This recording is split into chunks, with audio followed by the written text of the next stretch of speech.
The CEO of Warhorse Studios, Daniel Vavra, and Kingdom Come Deliverance 2. What a crazy situation, and I have a lot to say about it. So, first of all, the quick summary of what's happening in case anyone does not really know. Warhorse Studios is making Kingdom Come Deliverance 2. Kingdom Come Deliverance 2, 1, hailed as a very, very good role-playing game that is very historically accurate and very based, for a lack of better word. Kingdom Come Deliverance 2 rolls around. The CEO actively is denouncing wokeness agendas and things like that.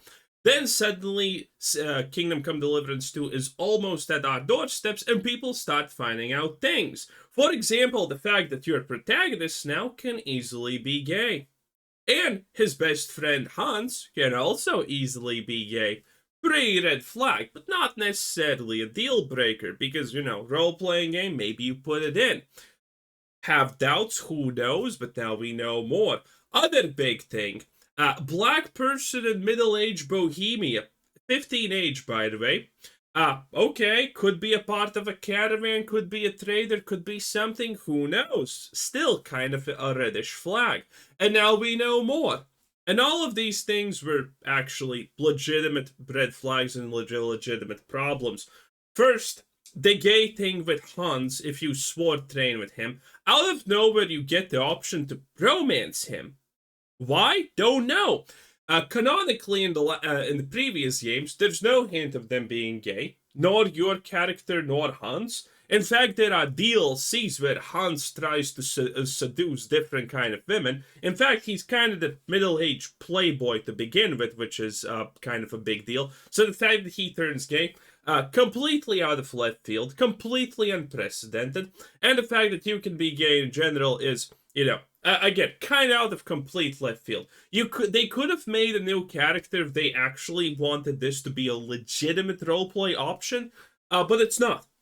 It's just there to be there, effectively, which is not fine. That is what we call forced inserted wokeness, no matter what. Second thing, the black person in the game. Now, the black person is a more interesting tale because he's from, where was he? From the Mediterranean. He was a Moor or something like that. Don't remember. And that's a lot of controversy because people forget one thing. It's the 15th century. Before that and after the 15th century, everyone hated everyone. The blacks called Europeans unclean, stupid, and uneducated and whatnot, and vice versa, obviously. So, the fact that the black character does constantly refer to Europeans as stupid, kind of on character theoretically, but at the same time, complete bullshit, because he is alone, he is one, and he's literally talking to European nobility. Yeah, if he did that in the actual 15th century, guess what? Yeah, fast execution, that's exactly what. Probably, because you can't just talk to royalties. Hey, stupid European peasant, what are you doing? And, his lines are not only that, but his lines are effectively a lot more vogue than you would expect. He is spouting some very modern ideas that no one would. So that is a problem. So those are the two big things. I have not heard about anything else again. And yes, they are problematic without a doubt. These are, without a question, in my opinion, forced woke insertion. Now, granted, does this change anything for the game? No, probably not. Probably not at all. Because the game is selling good. And these are, as far as I can tell, the only two instances of direct wokeness being inserted. If there is more, no one has told me about them. I do not know about them. So I'm interested to see if there is more, because these are the two big prevalent ones that people are talking about. So, yeah. But all in all, the game is good. The dialogues are interesting, and everything is kind of fine, except these two things. And obviously, the problem with having these two things inserted while you are Daniel Vavra, the CEO of Warhorse, is the fact that, Well, you kind of said that you're against woke. You kind of said that fuck woke and all of that stuff. And you ended up doing woke anyway because they forced you to, most likely. And now you don't want to admit that you had to bend the knee, and that's kind of bad. Obviously, that kind of ruins his reputation to the degree, but the game is selling good, the game is doing good, and there's nothing that can stop that. So it is what it is. You know, if you're mad about there being woke elements, be mad. But in general, the game is not woke in of itself, as far as I understand.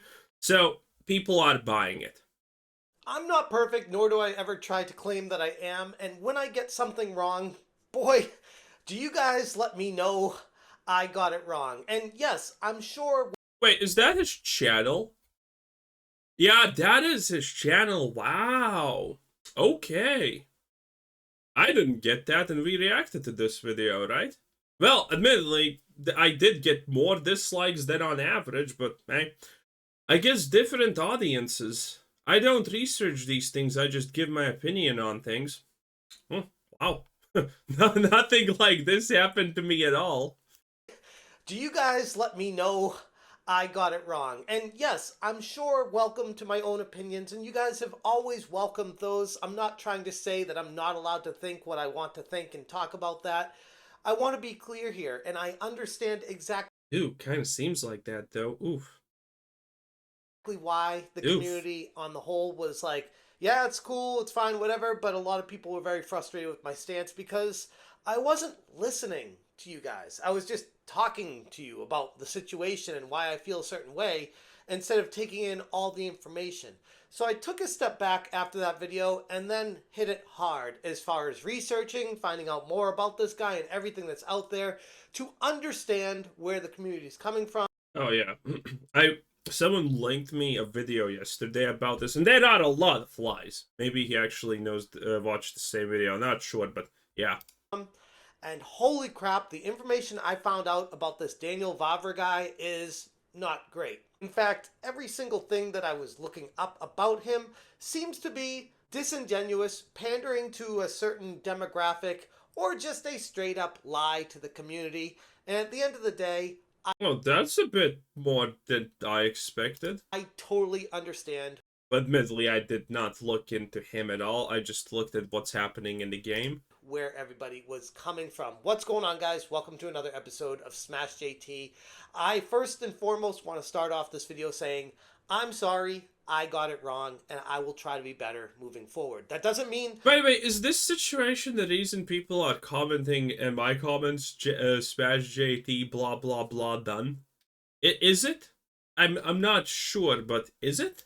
That my opinion was not my opinion. I still stand by my opinion, but taking into account additional information does definitely change the dynamic of where I was coming from. And Daniel Vavra and everything this guy seems to stand for is on very shaky grounds, and ultimately turns out to be a liar when it comes to talking about anything regarding Kingdom Come Deliverance 2.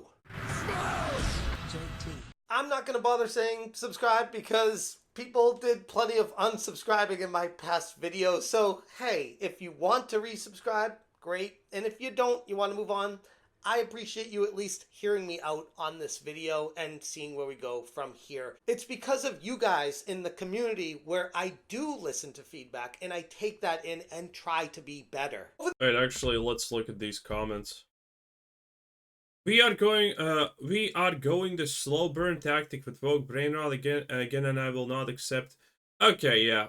I saw people comment about this also, that this is how you get bigger, better things. True. Again, speak out against them always.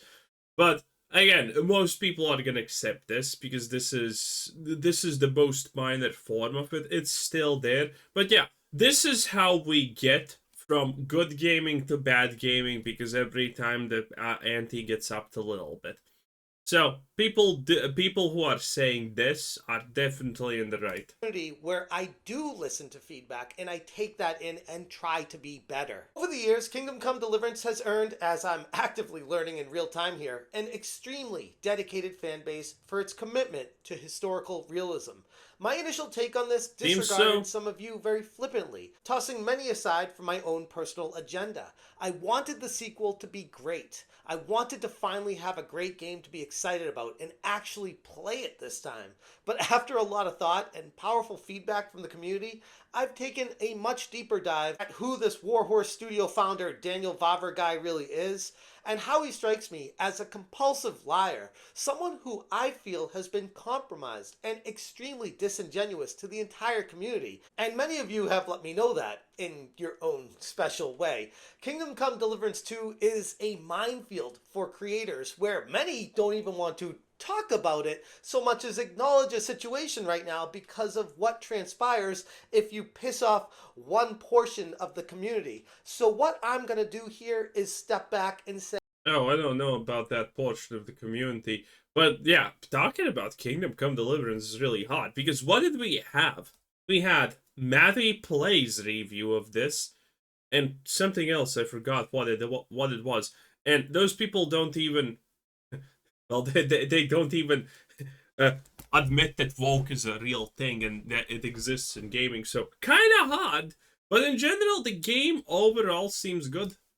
this is why the community's upset about the game. If people still want to proceed to purchasing it and playing it for hundreds of hours on end, have at it. I never want to... Let's actually look at it. Steam DB Kingdom Come Deliverance 2. Let's see what we get. Kingdom Come Deliverance 2. How is it going on Steam DB currently? 145k in game, nice. 190 peak and not really falling. Ooh, max. Let's see the max. Oh yeah, it's not really falling. And well, admittedly, I'm doing this and it's what day is it actually? It's like Saturday, and it's the early parts of the day. So it actually should most likely get a new peak of 190 plus, maybe. But yeah, it is definitely doing good, and people are liking it in general. So yeah, that is a given success. Stop anybody from playing a game, but I think it's very important to get the truth out there, which is why I think many people were frustrated with me in my previous video, where I just kind of disregarded any of the facts and information and the straight up lies from this Daniel Vavra guy that came out because potential involvement behind the scenes with his parent company Embracer Group or something else impacting his... Yeah, people told me that that this is by Embracer Group. Wasn't it previous when someone took over their Steam page? Wasn't it a different group then, or was it just a PR company? I'm so confused because yeah, people commented, "Oh, this is Embracer Group." Shit. Decision making. Vavra has long positioned himself as a champion of historical accuracy, famously stating that there were no black people in medieval Bohemia, period. Back in 2015, he said that. In a series of now well-documented tweets, he dismissed any suggestion otherwise, even claiming that top historians laughed at the idea. His stance was clear. Kingdom Come Deliverance was always to be about realism, not modern revisionism, which is what it looks like Kingdom Come Deliverance 2 has turned into, the polar opposite to what the initial game was built upon. Fast forwarding to Kingdom Come Deliverance 2, Vavra has now introduced Musa, a character whose mere presence directly... Yeah, this is the character. Let's read his dialogue. And over there is our bathhouse. It is not a sight for sore eyes, my friend. I mean, the woman, of course, not this filthy place. Wait, what? It is not a sight for... Musa, a character whose... a man should keep reminding himself that Xena would call fornication is a shameful deed, opening the road to other evils. Huh? Mere presence directly contradicts those previous statements. According to Vavra's own explanation, Oh, right, he was from Amali. Musa is a member of King Sigmund's court, an educated noble from Mali who found his way to Bohemia. And in a screenshot that's been making its So this is a real character, but I'll be fucking damned before I actually try to figure out all of the lore. But as far as I understand, this lore is not exactly accurate. rounds online, there is him saying the very peculiar, well, for example, people in my world are educated, not like yours, and education is the greatest wealth there is. Yeah. I'm not sure if that fits perfectly in the 15 age. Which doesn't really strike me as something that would happen back then. I mean, maybe, I'm no historian, but based off of prior. Okay, listen, if that guy was dead and he was calling all whites trash and whatever, that would be acceptable because that's historically accurate. Again, everyone hated everyone. It was beautiful. But, yeah, this is just not it. Conversations and things that have been stated by Daniel Vavra himself, this seems very out of place. If this kind of historical. And also, so he's a part of court. Yeah, the king or whoever the fuck has him part of the court would execute him like really fast. Okay, this is saying everyone here is stupid. Yeah, that includes the king. Wink. Saying that the nobility is stupid offends the nobility and makes the king look bad. Wink. Again, he would never get away saying these things. Now, he could say that in casual conversation or other situations, but not in reality. Again, beheaded real fast. Figure is possible now. Why was it deemed impossible before? Pair that with the rise of DEI and the woke agenda, it's not a stretch to think that Vavra has somehow been influenced by his parent company, Embracer Group, that has purchased Warhorse Studios, and how Embracer Group seems to be a company that focuses quite a bit on DEI agendas and sustainabilities, diversity, equity, inclusion, and all those buzzwords that always get tossed around. We haven't seen a smoking gun yet of any kind of email leak that shows, oh yeah, you do this and you get this loan and this money gets here. But you just put the pieces together and, I mean, what are we doing here? Of course there's. Yeah, emails like that are not gonna exist because buying something means you own it. And when you own things like a studio, you kind of just get to choose what they do. And they have no. Like, this is something people misunderstand in gaming. If you're a parent company of X, literally whatever, parent company gets to decide everything that the X company does. And X company has literally no right to deny anything that they say.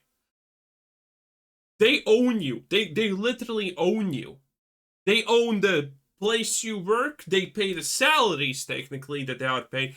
Like, you don't have a chance to deny anything, okay? This was a huge thing when Microsoft bought Bethesda, and fucking retarded Fallout fans were like, oh, Todd Howard chooses things, he's still the big. No, he's not. He's now just a figurehead. He does not have any right to say to Xbox, oh yeah, we're not gonna do this. We're not gonna make this game, we're not gonna make this series. He has no right to it. He does not own Bethesda.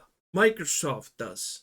So anyone at Microsoft with the authority to tell him what to do can, and he has no right to say no. He can argue with that choice, he can debate the choice, but there is no freedom of saying no. Saying no means you're getting fired. Something happening. Embracer Group is a well-known and very struggling DEI-friendly corporation, and is really the only answer that makes any kind of real logical sense here.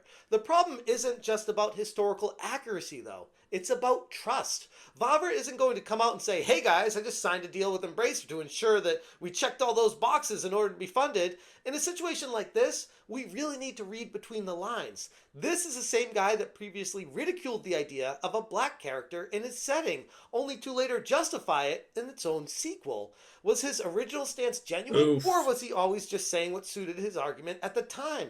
Either way, it's a bad look, but it doesn't stop there. Traveling back. I think considering how much he's fighting, trying to say that his game is not woke, well, clearly there are woke elements at the bare minimum now. I think he's a guy who wanted to make the game, and then he was forced to bend the knee. I just think that's the situation. I don't think he's really doing it too willingly, but at the end of the day, he's forced to bend the knee, otherwise he's out. I think that's the situation in reality. 8 years ago, when they talked about how there's no way Henry was gay, there's a lot of contradictions that start to happen when you look at the official Warhorse Studios account on YouTube replying to comments and saying, no, we made Henry straight. And they even compared to, if you're in a wheelchair, you can still play this game and walk. Yeah, I mean, people said this, and see. And in Kingdom Come Deliverance 1, there's literally a DLC where Henry tries to seduce a blacksmith's daughter. Like, he's not gay. That's just forced wokeness. Walk around in the game just like you are assuming the role of this character Henry. He is not a created character. He's not being made to fit your ideologies. He is a character in the game that you play as. Whereas now in Kingdom Come Deliverance 2, suddenly you can make him gay if you want to.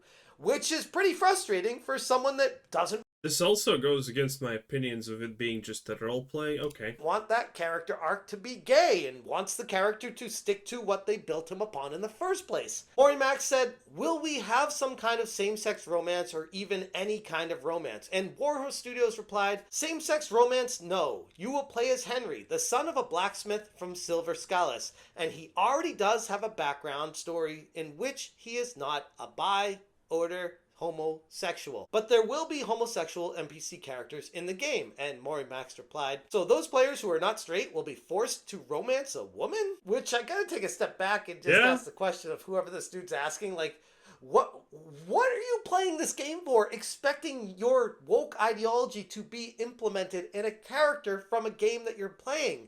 Like, would you expect Mario to be romancing, like, Toad in the game? Like, Mario goes after the Probably a lot of people would be kind of unironically for that. princess. This is how some video games work, especially. Also, that's idea for modern Nintendo shit. With established lore. So when this game was going the specific direction they chose, it's kind of weird to be like, hey, can we make sure the guy can be gay too? Because that's what I am. Warhorse Studios replied, nobody will force you to do anything. But you will play as Henry, the son of a blacksmith, and yes, he is straight, and white, and male, and from Bohemia. Someone from France will not be able to play a French guy, even if he loves his country. If you're in a wheelchair, you will be able to walk in the game, and Henry will be able to have a dog in the game, even if you're more of a cat person. You will play as a Christian person, even if you're Muslim, Hindu, atheist, or Jedi. What if you're an artist and drawing is your life, and now you have to play as a character who is not able to hold a brush or pen at all? Or if you are tall or small or... Bro, these fucking... That is... Are people really this stupid to... like... are people really this stupid to demand stuff like this? That is insane. Like, come on. You're playing a roleplay game, but that doesn't mean you have full freedoms here. There's two kind of roleplays games. Baldur's Gate 3, where they give you as many options as they can, and this, where you're supposed to play as a specific kind of person. Or big or skinny. There's nothing wrong about people to have different preferences and heritages, but we cannot cover them all, and we don't want to. We want to tell the story of Henry, the son of a blacksmith from Silver Scalus, and he will be different from you, not only in his sexuality, but in his heritage, in his looks, and in his biography, and many more. He maybe will be able to do things you are not able to do in real life, while he lacks in other tasks in which you are great. This game is not meant to be about you. You are not Henry. You are Jan Silva, and you will be able to play as Henry if you want to. You can play his role. There are so much facets that creates a character, a person, an individual. Being gay or straight is not the only difference between people. Is this the sex scene? Because it kind of feels like it. People are people. And the conversation goes on from there, but holy crap, is that not a mic drop moment for this very studio themselves to indict themselves on a lie when you fast forward 8 years later and say, oh wait, yeah, now there's a game. Yeah, Well, I guess that summarizes everything that's happening. Again, it just is disingenuous. Again, most likely forced to bend the knee, but the game's still gonna sell, so we just have to. The third installment, which is probably happening because this is selling well, is gonna be very really get to figure out stuff. So I don't know. We have to wait for that, I guess. Anyway, that was Smash JT. 10 out of 10. Bye.